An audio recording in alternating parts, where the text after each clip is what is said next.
ఇతని పేరు రాజమౌళి. ఇతని జీవితంలో జరిగిన ఒక భయంకరమైన సంఘటన గురించి చెప్తున్నాను. పూర్తిగా వినిన తర్వాతే కామెంట్ చేయండి, మధ్యలో కామెంట్ చేయొద్దండి. పూర్తిగా విన్న తర్వాతే కామెంట్ చేయండి.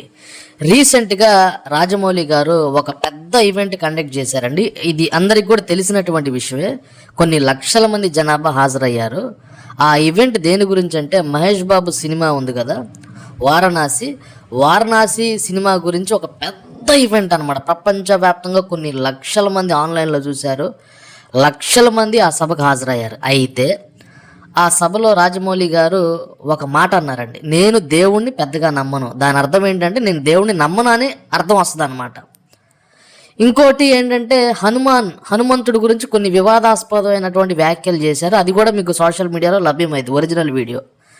అయితే కొంతమంది కామెంట్ ఏం చేస్తున్నారంటే, నువ్వు దేవుణ్ణి నమ్మనప్పుడు నీ సినిమాలో 90% దేవుళ్ళ గురించే పెడుతున్నావు కదా. ఇప్పుడు ఉదాహరణకి మహేష్ బాబు గారి సినిమా వారణాసి కూడాను 90% హిందూ దేవుళ్ళ గురించే ఉంటుందండి.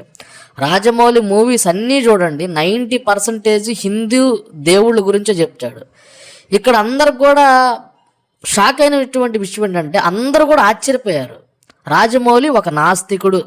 ఆయన ఏమన్నారు విన్నారు కదా, పబ్లిక్గా చెప్పాడు, నేను దేవుణ్ణి నమ్మనని చెప్పాడు. దాని అర్థం అదే, దేవుణ్ణి పెద్దగా నమ్మను అని చెప్పాడు.